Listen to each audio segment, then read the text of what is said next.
Olá, me chamo Ana Carla, sou enfermeira e hoje eu vou abordar o tema de cuidados na administração de medicamentos interais.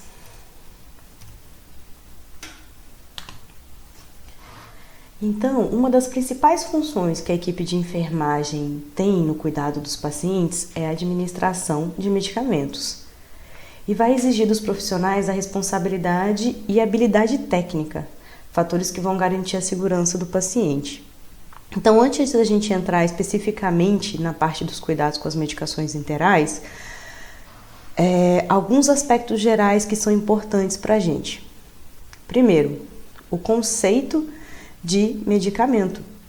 Então, vai ser toda a substância que, introduzida no organismo, vai atender a uma finalidade terapêutica. E essa finalidade terapêutica, ela pode ser preventiva, paliativa, curativa, substitutiva.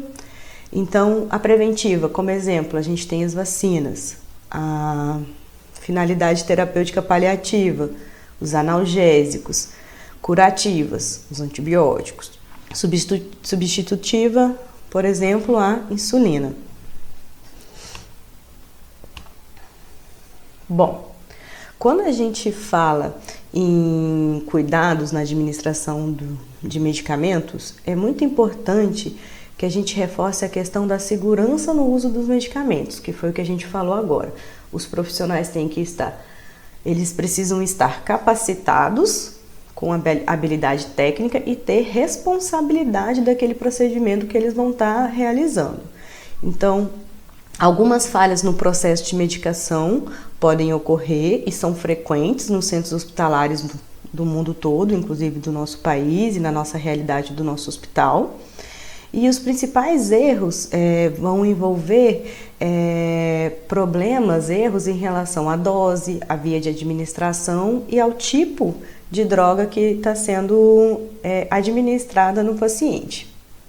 Então, no programa de segurança de uso de medicamentos, que começou com 5 certos, aí foi para os 7 certos, 9 certos, e cada vez a gente vê estudos aumentando o número de certos que a gente tem que observar antes da gente realizar as medicações. É muito importante que a gente assegure que a equipe esteja consciente do que é cada certo, para que a gente possa realizar esse procedimento, administrar os medicamentos da forma mais segura possível. Então, usuário certo, esse é realmente o paciente, isso é muito importante. O que a gente vê, às vezes um paciente, a gente vai no leito e o paciente trocou de leito, ou o paciente que está naquele leito não é mais o paciente que estava anteriormente. Então é muito importante a gente nos assegurarmos que esse usuário é o usuário correto. O medicamento certo, esse realmente foi o medicamento que foi prescrito para esse paciente? Está na prescrição válida das 24 horas? A dose é a dose correta? A via é a via certa? Ela é compatível? O horário, realmente é esse horário? A gente percebe muito no serviço de saúde que às vezes no dia a dia ou com a sobrecarga de trabalho, às vezes se adiantam muito ou se atrasam muito as medicações e a medicação está prescrito para ser realizado naquele horário, então temos que nos atentar se é realmente aquele horário da medicação no paciente. O registro da administração certo, que é muito importante. O que pode acontecer? A pessoa vai, o profissional realiza a medicação no paciente, não registra que realizou. Aí, às vezes, troca um plantão, um outro funcionário vai receber o cuidado daquele paciente e vai achar que o colega não fez porque não está registrado, e existe o risco daquele paciente receber uma outra dose, dobrar aquela medicação. Então, é muito importante que a gente registre o que a gente fez aquela medicação. E se por acaso, por algum motivo, aquela medicação não foi realizada, que isso esteja registrado e o motivo do porquê aquela medicação não foi realizada. A orientação certa do paciente, tá? Forma farmacêutica certa. Às vezes o que acontece é que vem uma forma que é para ser realizada intramuscular ou subcutânea e eu preciso fazer a medicação intravenosa. Então, assim, eu tenho que observar se aquela forma farmacêutica está correta segundo aquela prescrição que foi realizada. E por último, a resposta certa. Esse medicamento atingiu o objetivo inicial? O meu paciente está com dor, eu realizei uma medicação, um analgésico para esse paciente. Ele surtiu efeito? Aquele paciente melhorou do quadro de dor? Então, assim, a gente observar se essa medicação está atingindo o objetivo que inicialmente ela foi prescrita. Então, é muito importante que a gente tenha esses 9 certos sempre em mente, porque as medicações, o cuidado da administração é um cuidado diário nosso no serviço de saúde. Então a gente tem que ter isso em mente, que a gente tem que ter esse cuidado. Não pode se transformar a administração de medicamentos numa atividade repetitiva, rotineira e que eu não preste atenção e que eu não faça ela com o maior cuidado e atenção possível. Bom, quais são as vias de administração que a gente tem então? São a via interal, a via parenteral, via tópica, via vaginal, via nasal, inalatória, auricular, intratecal, intraperitônea e intraarticular. Nessa temática que a gente vai abordar hoje, a gente vai falar sobre a administração de medicamentos enterais. Então, as medicações, os medicamentos enterais vão ser os que vão ser realizados por 3 vias. Então, via oral, a via sublingual e a via retal. Então, a gente vai abordar essas 3 vias específicas enterais. Então, a via oral. A administração de medicamento pela via oral, ele vai consistir em oferecer o medicamento ao paciente que será deglutido com ou sem o auxílio de líquidos, tá? Então, normalmente são quais medicações? São os comprimidos, as cápsulas, as drágeas, as soluções, suspensões e os pós. Então, eles são rotinas do nosso serviço no dia a dia. Então, assim, são medicamentos que normalmente são realizados no serviço. Então, quais são as principais vantagens das medicações via oral? Primeiro, a facilidade para a administração. É uma atividade que não exige uma alta habilidade técnica, né? Baixo custo financeiro e é um método não invasivo para administração. E as principais desvantagens do método da via oral. Bom, o paladar desagradável de algumas medicações, isso a gente percebe um impacto grande, principalmente na pediatria, né, com crianças. A incerteza se a dosagem realmente vai ser absorvida pelo organismo. A ação da droga não é imediata, tá? Ela vai ter absorção gástrica ou interal, então assim, a ação dela vai ser um pouco mais demorada. E a dificuldade de fracionamento.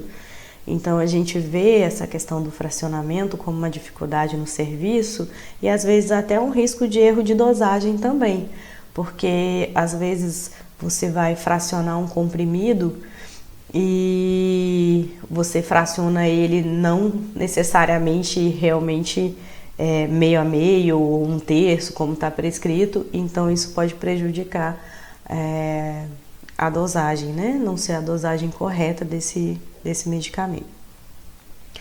As principais contraindicações para a administração de medicamentos via oral. Bom, o paciente inconsciente, ele não vai conseguir deglutir a medicação e ele corre um sério risco de broncoaspirar.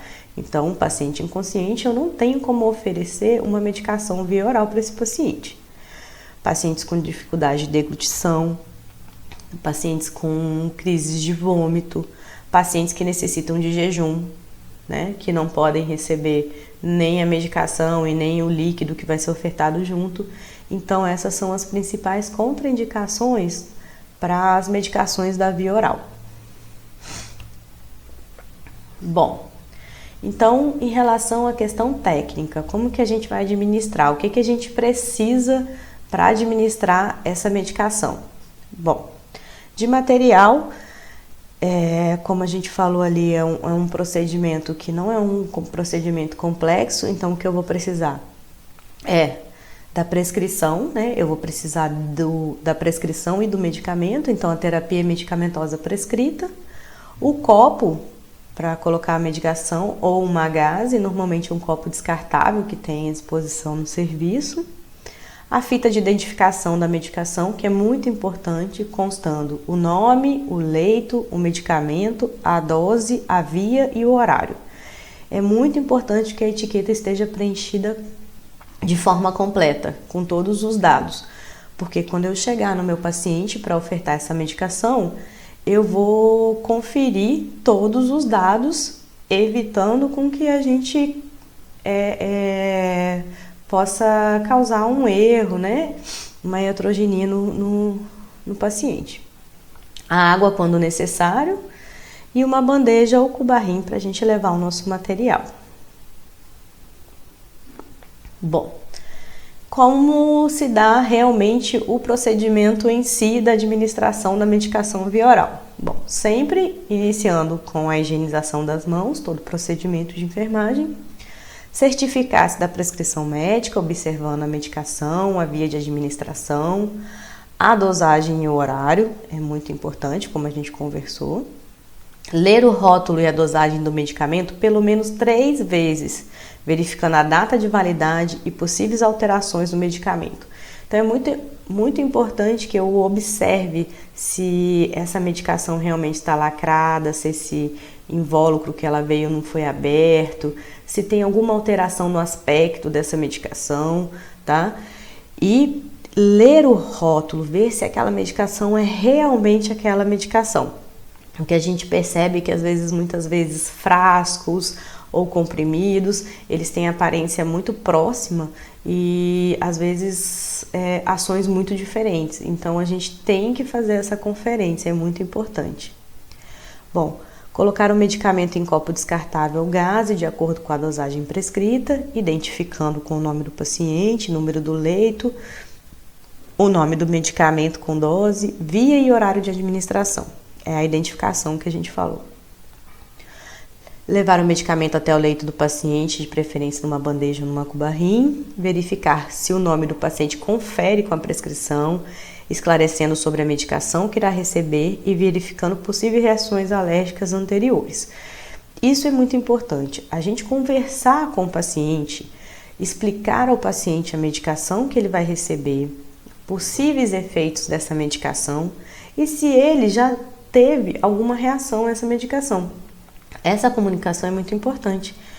A participação do paciente no cuidado é muito importante. Então, a gente explicar e escutar o retorno desse paciente pode evitar muitos erros, né? Pois a gente chega e fala, olha, eu vou realizar uma dipirona, é a medicação que está prescrita nesse horário, e o paciente vai me falar, olha, eu sou alérgico à dipirona. E aí eu vou no prontuário e pode ter até uma observação, às vezes, já escrita que ele é alérgico e mesmo assim aquela medicação foi prescrita. Então, eu vou retornar, não vou realizar aquela medicação, vou entrar em contato com a equipe médica para nova conduta, né? Então, é muito importante a gente escutar o paciente e que ele participe do seu próprio cuidado, né? Oferecer água para ajudar na deglutição quando for necessário, permanecer do lado do paciente até que este paciente degluta o medicamento, certificando-se da deglutição. Isso é muito importante, tá? Às vezes o que acontece no dia a dia é que a gente chega, deixa lá o copinho com o comprimido do lado do paciente e fala assim, olha, sua medicação está aqui e o profissional sai do leito do paciente e não observa se ele realmente recebeu aquela medicação. Registra como realizado e às vezes aquele copinho pode virar, o paciente pode esquecer, alguém pode pegar, então assim, e aquele paciente não vai receber aquela medicação.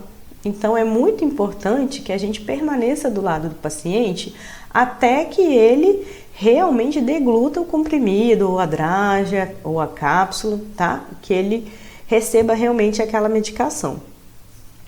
E higienizar as mãos ao final do procedimento e checar o medicamento no prontuário e anotar qualquer intercorrência que possa ter acontecido no processo. Né? Perda da dose, o comprimido caiu no chão, ou o paciente recusou a medicação. Sempre anotar no relatório as intercorrências que aconteceram em relação àquele procedimento. Isso é muito importante. Bom, atenção a alguns pontos e possíveis riscos. Então, alguns comprimidos, eles podem ser macerados e misturados na água. E aí não são todas as formas farmacêuticas que vão permitir que isso ocorra. Então a gente tem que conhecer os comprimidos, né, e quais que podem ser macerados e misturados na água. Bom, comprimidos com revestimentos protetores estomacais devem ser tomados inteiros. Eles não podem ser macerados. Especificidades de cada medicação, jejum junto com as refeições, isso é muito importante. Nós temos medicações que elas precisam ser tomadas em jejum, no caso do omeprazol, ou então medicações que elas precisam ser tomadas em jejum e elas precisam de um prazo para que ocorra uma interação ou com alimentos ou com outras medicações, como é o caso da levotiroxina, por exemplo.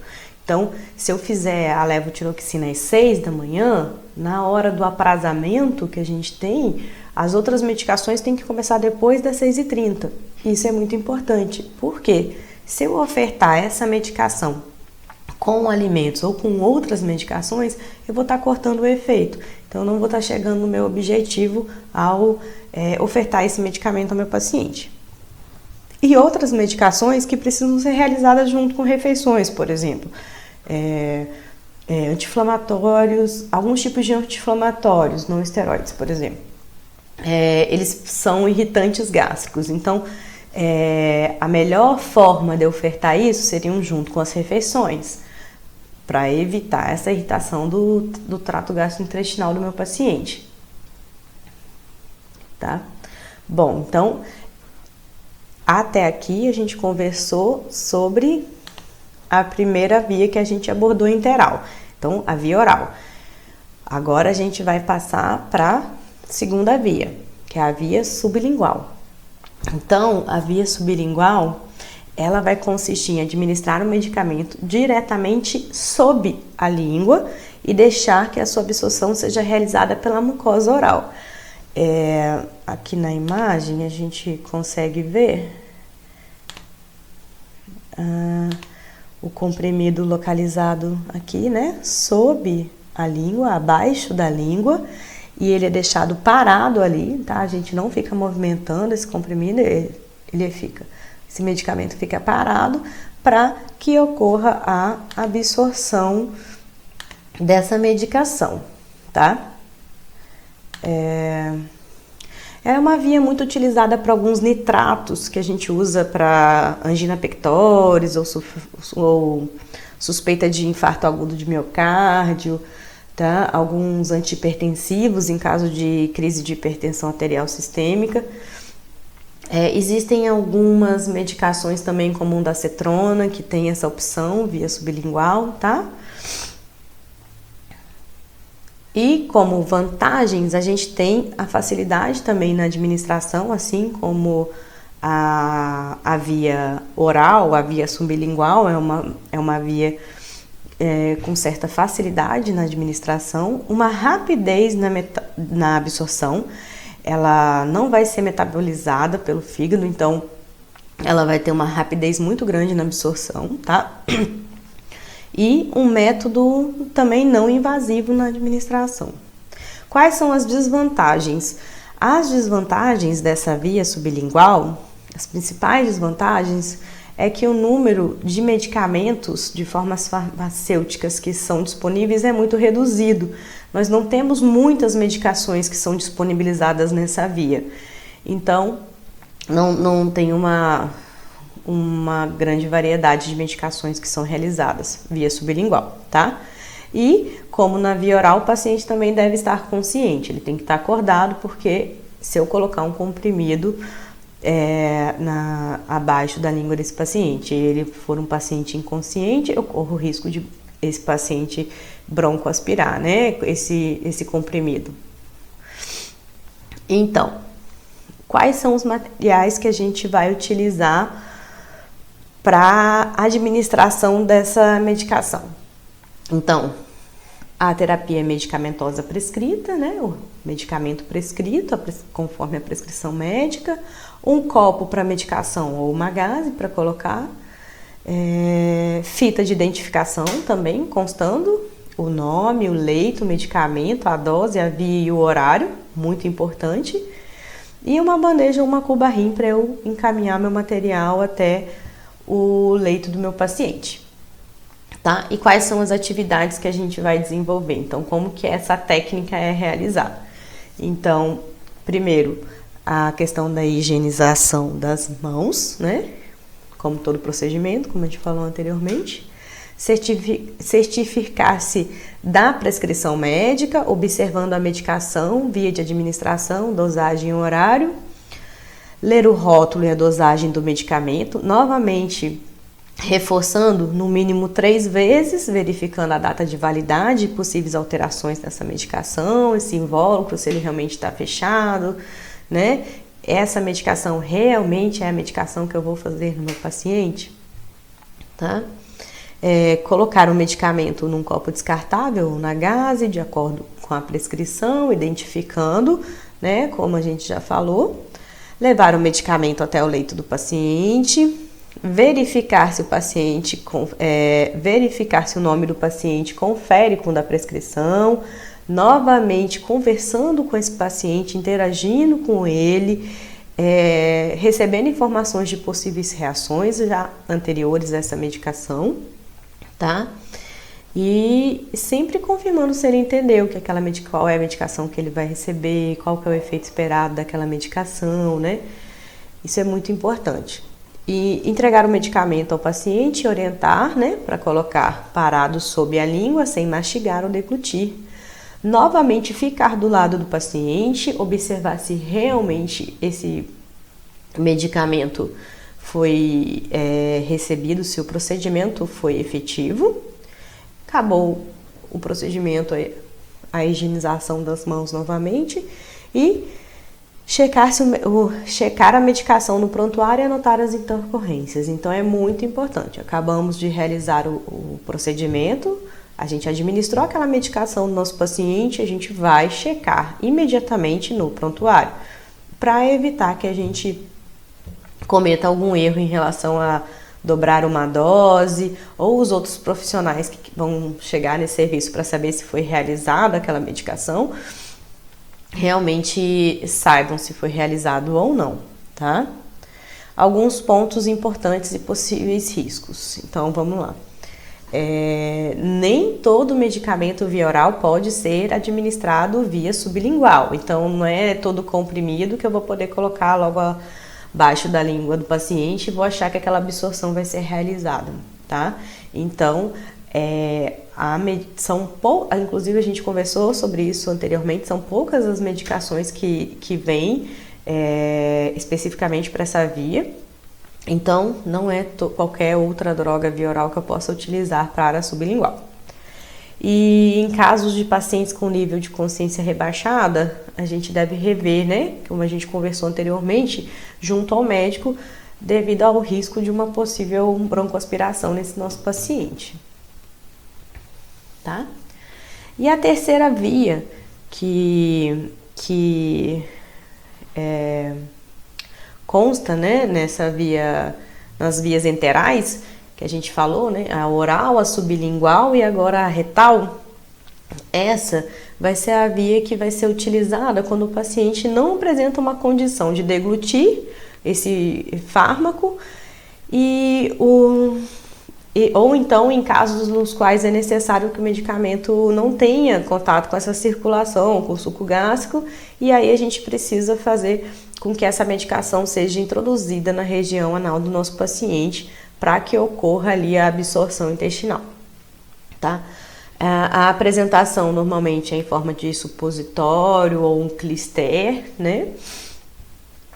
E as principais vantagens da via retal, ela também tem uma absorção rápida, e as desvantagens é porque essa absorção pode ser irregular e incompleta, a gente não sabe, a gente não tem como mensurar se realmente essa absorção vai ser integral da dose que foi prescrita. Pode causar irritação na mucosa retal, né? E é um procedimento normalmente desconfortável para o paciente. Então, é um procedimento que normalmente a gente precisa conversar com o nosso paciente, explicar para ele o procedimento, tá? Antes de ser realizado, para que ele entenda exatamente como vai ser feito e ele possa participar de uma forma mais tranquila desse processo, né? Bom, quais são os materiais que a gente vai utilizar? Os EPIs, tá? É importante que a gente utilize o EPIs, então, máscara cirúrgica, luva de procedimento, óculos protetor e avental. Então, a gente tem que utilizar, tá? É um procedimento que a gente pode entrar em contato com as evacuações do paciente, com secreções. Então, a gente tem que estar paramentado com o nosso EPI. A terapia medicamentosa que vai estar prescrita. Uma cubarrim, pacote de gaze, gel lubrificante, tá? De acordo com o que é preconizado no serviço. Um biombo. E um impermeável, um oleado, né, recoberto com lençol ou uma fralda descartável se necessário, tá? Pra gente evitar com que a gente suje a cama do paciente durante o procedimento. Então, como que vai ser esse procedimento? Quais serão as atividades que a gente vai desenvolver para realizar esse procedimento? Bom, primeiro, explicar o procedimento a ser realizado e sua afinidade ao cliente ou familiar, que foi o que a gente conversou. É muito importante que a gente explique o procedimento para que a gente tenha um paciente mais tranquilo no momento que a gente for realizá-lo, tá? Higienizar as mãos, reunir todo o material necessário, preparar a medicação e encaminhá-la à unidade do paciente, tá? Às vezes a gente tem essas mesas auxiliares que a gente já leva, né, a mesinha lá e posiciona ela. Em alguns setores a gente tem uma mesa que já fica próximo ao leito de procedimentos, tá? Sempre colocar o biombo ao redor do leito, é muito importante a privacidade, né? Respeitar a privacidade do nosso paciente. Paramentar-se com os EPIs, como foi falado, pois a gente pode entrar em contato com secreções ou com as evacuações desse paciente, né? Colocar o impermeável recoberto com lençol sobre a região das nádegas do cliente, se necessário, para evitar que a gente suje a cama do nosso paciente. Retirar a roupa íntima, se o paciente estiver utilizando. Colocá-lo em decúbito lateral esquerdo, em posição de Sims, tá?